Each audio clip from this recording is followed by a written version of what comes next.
ماں اور باپ سے بھی محبت کرنی چاہیے، یقیناً کرنی چاہیے، قرآن میں حکم ہے۔ پڑوسیوں سے بھی محبت کرنی چاہیے، قرآن میں حکم ہے۔ بہن اور بھائیوں سے بھی محبت کرنی چاہیے، قرآن میں حکم ہے۔ یہ رحم کا رشتہ ہے۔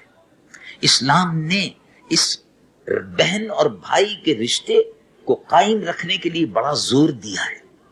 جو رحم کے رشتے ہیں، ماں اور باپ سے محبت، بہن اور بھائیوں سے محبت، باپ کے رشتوں سے محبت، اور ماں کے جو رشتہ دار ہیں ان سے محبت، یعنی ماموں ہیں، چچا ہیں، پھوپھیاں ہیں، خالائیں ہیں، ان سے محبت، ان کا ادب، ان کا احترام، اور ان سے ملنا جلنا، ان سے سوشل کانٹیکٹ، یہ حکم قرآن نے دیا۔ چنانچہ ایک مقام پر ارشاد فرمایا، رب العالمین جل جلالہ عما والہ ارشاد فرماتا ہے وَآتِ ذَا الْقُرْبَى حَقَّهُ وَالْمِسْكِينَ وَابْنَ السَّبِيلِ، قرابت داروں کو ان کا حق دو، جو تمہارے رشتہ دار ہیں ان کا حق ادا کرو۔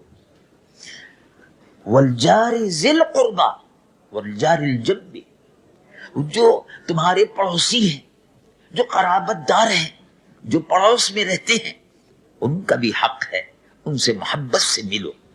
یہ رسول اللہ جس دین کو لے کر تشریف لائے وہ تو کمپلیٹ کوڈ آف لائف ہے، اور خاص طور سے رحم کے رشتے، یعنی ماں کے رشتے سے جو بہن اور بھائی ہوتے ہیں، رحم کا رشتہ، سگے بھائی سگی بہنیں، سوتیلے بھائی سوتیلی بہنیں، یہ سارے کے سارے جو ہیں ان سے محبت کرنے کا اور ان سے رشتہ نہ توڑنے کا حکم دیا گیا، ان سے رشتہ جوڑنے کا حکم دیا۔ چنانچہ قرآن میں ارشاد فرماتا ہے، رب العالمین جل جلالہ عما والہ ارشاد فرماتا ہے وَلَا تُقَطِّعُوا أَرْحَامَكُمْ، اپنے رحم کے رشتوں کو توڑو نہیں، یہ رشتہ جوڑو۔ بہن اور بھائیوں میں چھوٹی چھوٹی باتوں پر، پیسے اور روپے کے اور جائیداد کے لین دین پر سلام و دعا ختم ہو جاتی ہے۔ اللہ رب العالمین فرماتا ہے کہ رحم کا رشتہ، ماں اور باپ کے رشتے سے جو بہن اور بھائی ہیں، وہ رشتہ بہت مقدس ہے، اس رشتے کو توڑو نہیں۔ وَلَا تُقَطِّعُوا أَرْحَامَكُمْ، اور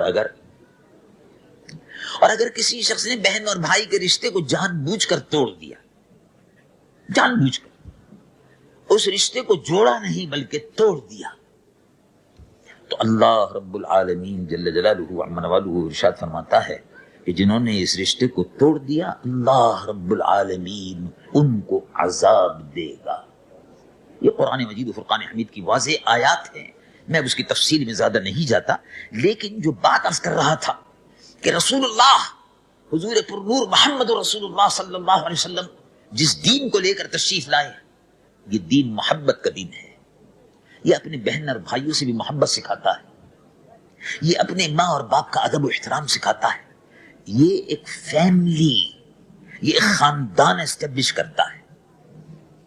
بہن اور بھائی، چچا بھتیجے، پھوپھی خالہ، یہ خاندان اسٹیبلش کرتا ہے، فیملی سسٹم۔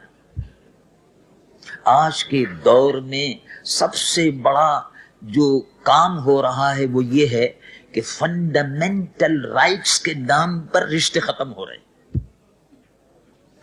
بھائی فنڈامنٹل رائٹس ہے کیا؟ فنڈامنٹل رائٹس ہے کہ میں جہاں چاہوں رہوں، میرا فنڈامنٹل رائٹس ہے کہ میں ماں اور باپ کا کہنا نہ مانوں، یہ میرا فنڈامنٹل رائٹس ہے میں اور بہن بھائی کو نہیں مانتا، کوئی رشتہ وشتہ نہیں۔ اب آج کے دور میں فیملی سسٹم، جس کو اسلام نے ایک پاکیزہ سسٹم قرار دیا کہ بہن اور بھائی کا رشتہ، پھوپھی اور خالہ کا رشتہ، ماموں اور چچا کا رشتہ، یہ بڑے مقدس رشتے ہیں۔ یہ خاندان، اس خاندان کو جوڑ کے رکھو، خاندان کو الگ الگ مت کرو، فیملی سسٹم یہ رہنا چاہیے، ماں اور باپ کا ادب و احترام رہنا چاہیے۔ اب تو عالم یہ ہو گیا کہ اگر کسی سے پوچھیں کہ یہ تمہارا بھائی ہے، کہاں ہیں تمہارے بھائی، ان کا پتہ نہیں کہاں ہیں کہاں نہیں ہے، بھائی کا بھی پتہ نہیں، رشتہ داروں کا پتہ نہیں۔ یہ تمام رشتے جو ہیں ان کو جوڑنے کا سید العالمین محمد رسول اللہ صلی اللہ علیہ وسلم نے حکم فرمایا، یتیموں کی پرورش کا حکم فرمایا، یتیم کے سر پر ہاتھ پھیرنے کا حکم فرمایا، ان کی کفالت کا حکم فرمایا، غریبوں، مسکینوں اور بیواؤں اور یتیموں، آرفنز، ان کے پیٹرنائز کرنے کا حکم فرمایا ہے۔ یعنی جس طرح میں اپنے آپ کو دیکھتا ہوں، اسی طرح مجھ کو چاہیے کہ میں اپنے رشتہ داروں کی بھی دیکھ بھال کروں، اور اسی کے ساتھ ساتھ کمیونٹی میں جو لوگ ہیں ان کی بھی دیکھ بھال کروں۔ یہ ساری تعلیم قرآن کے اندر موجود ہے۔ اب اگر ہم بھول جائیں تو ہمیں یاد دلاتے رہنا چاہیے